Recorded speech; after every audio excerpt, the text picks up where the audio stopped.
Hi everybody, so I'm continuing my series on the neuroscience of an abusive relationship, and we've talked about dopamine in the last video, and we've talked about oxytocin in the previous video, and we had the introduction in the previous video. This one is a big one. And I hope I can cram all of this in without completely nerding out and going off topic and losing you. There's three that go hand in hand, and that's cortisol, norepinephrine, and adrenaline. Now, the three, norepinephrine sort of takes a back seat, but it's still there. But cortisol is your stress hormone, so it's one of the primary activators of the fight or flight response, and adrenaline is part of the reaction driven by cortisol. So the stress hormone cortisol gets released into your system.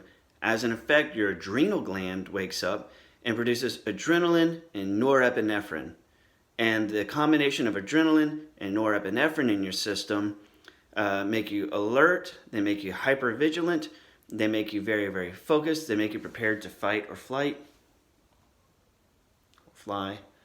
I don't know what this is. But they get you geared up. And so what that translates to is you become hypervigilant and hyper-focused on the impending disaster that's about to strike. That's about to come down, right? This is why you become basically semi-obsessed with this person, because if they've just recently hoovered you, if they've just come back with a big apology streak and trying to patch things up, and you've agreed, you now have this angst, this anxiety that builds up with you, and because that's now your cortisol response, building the stress because you're stressing out because you know it's coming. You know another fight's coming. You know there's going to be another showdown. You want to be ready, but you don't know when and where it's going to strike. And so because of that, you stay in this overly perpetuated, heightened state of awareness of the impending situation. And that heightened state of awareness leads to arousal, obviously, because you're not necessarily sexual arousal, but just general mental arousal, and you're sitting there just waiting and just waiting and just waiting. And we've talked about in the past why no contact is so effective for a narcissist, but now here's the flip side. This is how a narcissist uses no contact to manipulate you, because they come and they hoover. They patch things up. You know, they say stuff like, you know, look, the other day that really just wasn't me. Look, I had a lot of stress going on. You know, my wife is just, you know, being really abusive. She says some shit to me. I was already in a bad mood. I want to leave her, but I can't leave her because of the children, and I'm trying to figure out a way out. You know, I want to be with you. You know, and I've got more going on in my life than I can handle at once, and I'm not afraid to admit it to you because I want you to know, because I love you and I want to be with you, but my wife's the problem, you know. And they tell you all of this weird shit, right? And they patch it all up, and then whoosh, you don't hear shit from them for a few days, and you know what's coming. You're just waiting for the next big trigger to happen with them. And you get nervous, you get anxious, you get worried. You start texting them, right? And that's whenever you get, you know, this one, the clap back, like, you know, leave me alone, you know, stop obsessing, you know. So they've created this vacuum. You're now stressed out because your cortisol level's rising because you're expecting a fight soon. And you know it's coming. But you can't handle that anxiety now. And the thing is, because it's elevating dopamine, which we've talked about in previous videos, cortisol elevates adrenaline, which elevates dopamine, which is the reward, do it again to survive neurotransmitter. The same one that, gets, triggered by cocaine and heroin and crack. It's the exact same effect. So, except now, like I said before, you're just in this hyper vigilant state. Now, here's the crazy part. This is how it turns into the abuse cycle and how it drives addiction. In case you haven't figured out yet, a big part of the abuse cycle, the abuse is allowed to continue because, and this is not going to sit well with you, you're in an addiction and you're addicted to this person. You're addicted to your abuser. And immediately right now, you're probably very mad at me, or you think I don't know what I'm talking about, or you think I've got it wrong because I don't know you. I'm a face on YouTube, but do please hear me out. And that is when, let's say other people with addiction, like smokers, for example. People sit there and smoke, and they know the smoking's bad for them. They know that cigarettes are bad, that cigarettes can kill. And you can go up to them and you can say, dude, that cigarette is bad for you. That cigarette's bad news.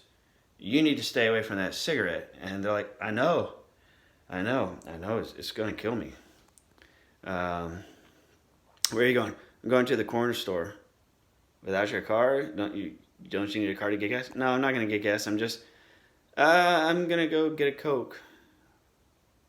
And more cigarettes? No. I still got one or two. Right?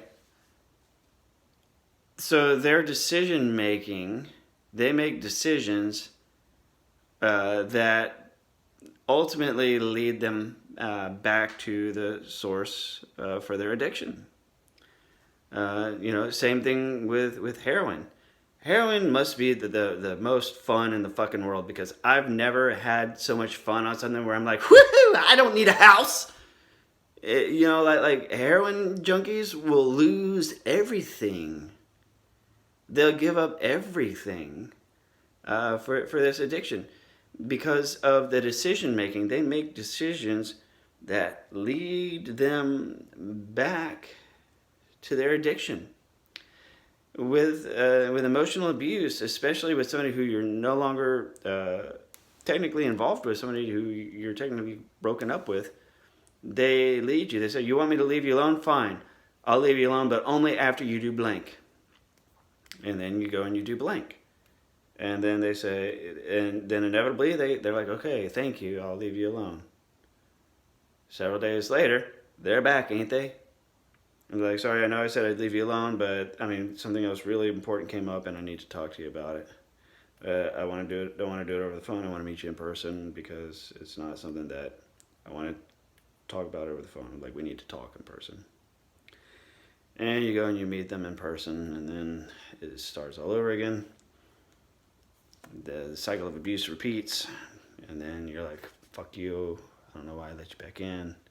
They're like, fuck me, no, fuck you, and then it goes back around and around and around again. So, but to summarize, the stress releases adrenaline. Adrenaline releases dopamine. Dopamine makes you want to do it again. Adrenaline and norepinephrine give you a heightened state of arousal, a heightened state of alertness, and a hyper-focus on this person who inevitably is going to abuse you, and you can't take your eye off of them because the second you look away is when they come and they get you. So now you find yourself just anxious, constantly checking your phone, checking your email, checking this, just looking for when this attack is going to occur. And that's an intentional move where they intentionally go no contact just to drive you crazy. And this is exactly why you should go no contact with them, because it drives them up the fucking wall too. And except you just stay no contact. And it works surprisingly quick. And I mean, ultimately what you want is you want them to discard you. That's the goal. Lastly, if any of this still hasn't rung true, we've all heard of adrenaline junkies, the thrill seekers, the people that, you know, fly with wingsuits and do skydiving. They do all these crazy thrill-seeking, adrenaline pumping type activities because they're addicted to the adrenaline, because the adrenaline gives them the hyper focus to do these big feats, these big accomplishments. And because adrenaline releases dopamine, and dopamine is the "I'll do it again" neurotransmitter, they keep doing it, they keep doing it, they keep doing it, and the thrill-seeking cycle continues because of adrenaline, and because of dopamine, and because of cortisol, right? You do something crazy like jump out of an airplane with a wingsuit, poof, you're now in a high state of stress, you're hyper-focused, your life depends on it, you're super wired, and the adrenaline surges through your body, and you are now hyper-focused, hyper-vigilant on flying your wingsuit over a mountaintop and not dying. And the adrenaline triggers your dopamine, and whenever you succeed, you get the reward, the dopamine. It writes the dopamine response to your brain, and that's the "I want to do this again." And then the thrill-seeking cycle repeats and repeats and repeats and repeats.